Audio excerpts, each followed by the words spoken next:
Welcome, everybody. This is your host, Timothy Preston. You're live at Talkwave Radio. I'm at the studio,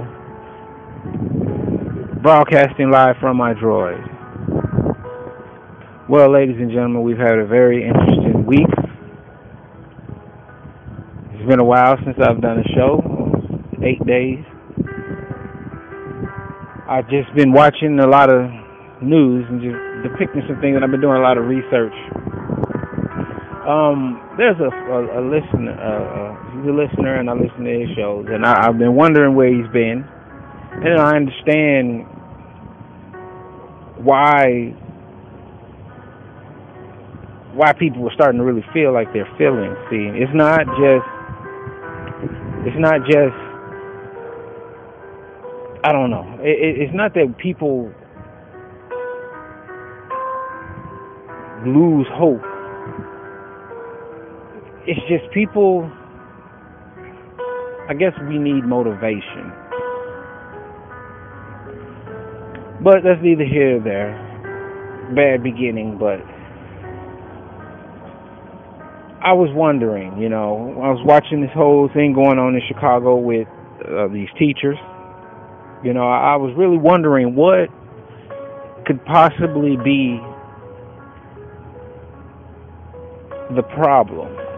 Teachers get paid a decent wage. They only work 6 to 8 months out of the year. Teachers protesting because they have problems with a contract. They don't want to be evaluated in these manners where jobs will possibly be lost. But America has some of the dumbest children in the world. And it's dumbed down, and it's by construction. It's been programmed this way. It's been designed this way. America's dumb because it was designed to be dumbed down. People in Africa who has no school system right now, they don't have that choice to be smart or dumb. They just have to go with it. But they're good in the bush. They're good with nature. They're good with the land. They learn and they know how to survive and live. But let's talk about the teachers. I can't be one of those people, and I don't want to say it's Republicans or Democrats. I can't be one of those people that support the nonsense that is played out before our very eyes. You holler and you protest, you for the children, but yet you have 300,000 students walking the streets right now.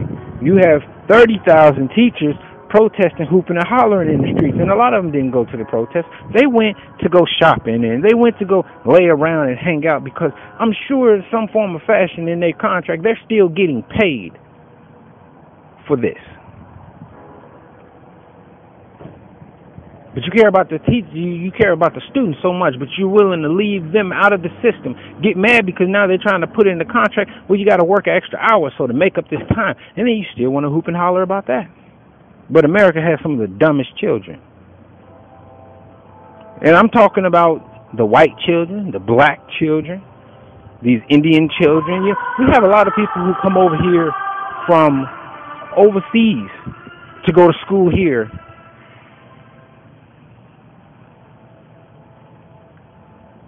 We pay teachers millions and millions and millions, billions of dollars a year, nationwide, conservatively. Every year, more and more kids drop out of school, but you want more money. Every year, more and more kids are failing, but you want more money. You protecting individuals who's doing a horrible job. I mean, if I'm at work and I do a bad job, I'm fired. It's no ifs, ands, buts about it. Again, I said I'm not against all unions, but I'm against this. You could have been dealing with this before the school started, Y'all can still negotiate while you go to work. You understand?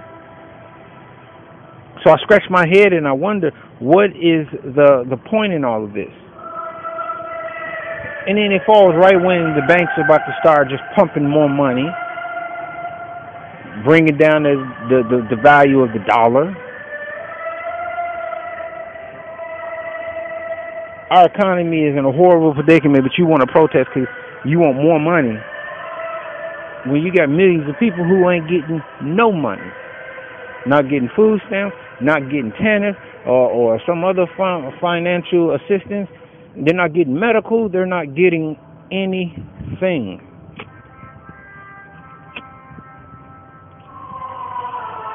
But I'm supposed to give a hoot about your paycheck, your pension. Right. What example are you leaving? But you tell the kids year round you care about them between 7 and 2:30, but at 4, I don't want to see you. I don't even want to speak to you when you see me at the grocery store and anything like that. But you care.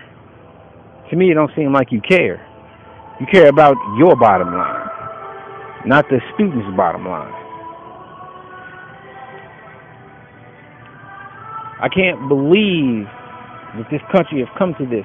We are so strong on greed. We're so tied into this financial establishment where we have to get over on others by any means necessary. You got to get yours. By any means necessary, I got to get mine.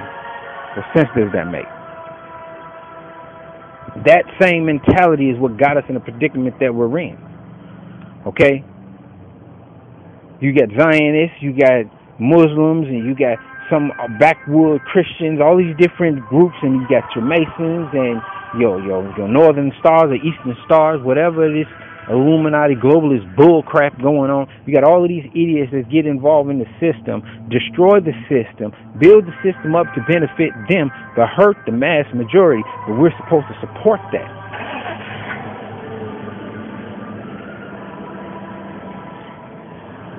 I sit back and I see teachers that hoop and holler every year. They want more money and they complain about this and they complain about that. And I see them talking about how the kids can't do this and the kids can't even do that when they get there.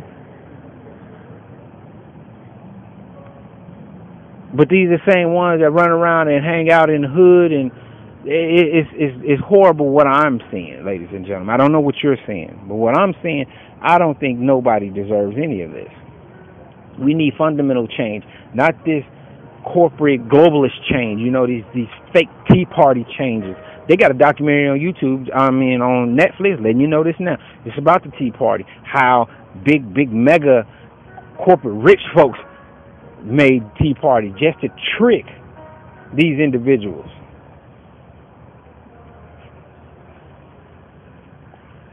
It's amazing how we are being manipulated from all sides of the board. This is what I was saying about Alex Jones, and this is why I don't go on a lot of people's shows, because everybody is so gun hungry and just fear mongering and just following the leader when this leader is leading you to the slaughter.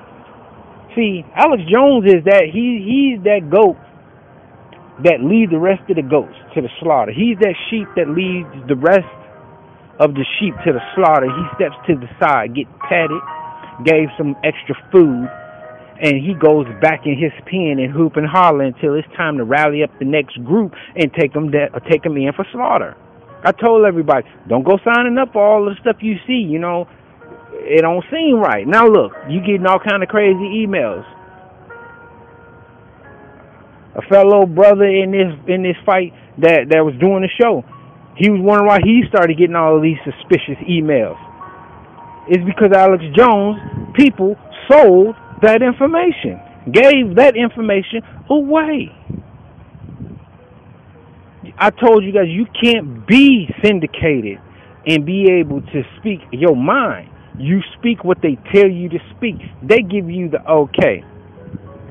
Just the other day, I was listening to a show I downloaded from Alex Jones, and just to hear more of it, and you hear how he tries to protect the Zionists. A guy on his show, comes on the show for years, been working with him for years, started pointing out Zionist ties to it, and he cutting them off. All of a sudden, Skype is dropping. All of a sudden, we're losing this. All of a sudden, we're losing that. Really?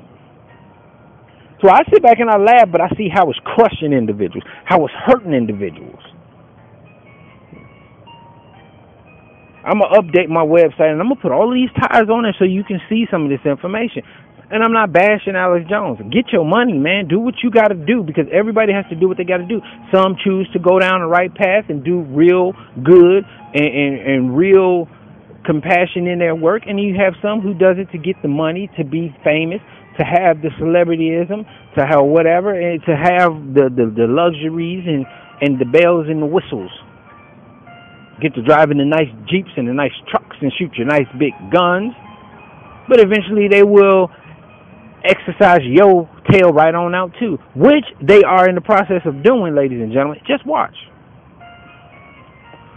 Alex Jones in the next few years is either going to retire, get killed, or something. Or he's going to totally sell out and people's going to know, because people calling him on all of this. I was watching and seeing how Ron Paul was tied in all of this. I didn't say much. I would say go for Ron Paul is for the idea, to let people know that we're for the idea. We're not for the actual person. I watched this whole debacle fall through. I watched Ron Paul push it to the last minute and back out, suspend his campaign, didn't drop out of the campaign, so he was continuing to receive the money for the payoffs. What do you think these these super PACs are? I knew something was wrong with it, and I said something when Steve Colbert was out there hooping and hollering, cracking jokes in front of our government officials, like this is a game, and we get screwed by the major corporations. Duh, he works for a major corporation. See, think about it, ladies and gentlemen. You can't go, if you tied contractually to organizations and news medias and media outlets, ladies and gentlemen, you can't just go and do things out in the public eye without it getting okayed. So for them to okay this, Steve Colbert may be smart, but he needed people to write this up, get this so it can be legitimized and presented to the people and presented to the courts and the commissions and get this all okay. But you let a doofus comedian put you in a predicament where you still have to vote for the lesser evil. And now you can't even afford to take care of and promote your candidate. Ron Paul got the most support from individuals, but super PAC mega corporations still control the election. You donated millions, they donated billions. Well, that's not right. You donated hundreds and thousands, they donated billions, millions. It's amazing how they always talk about the economy is so broken, how corporations need a cut,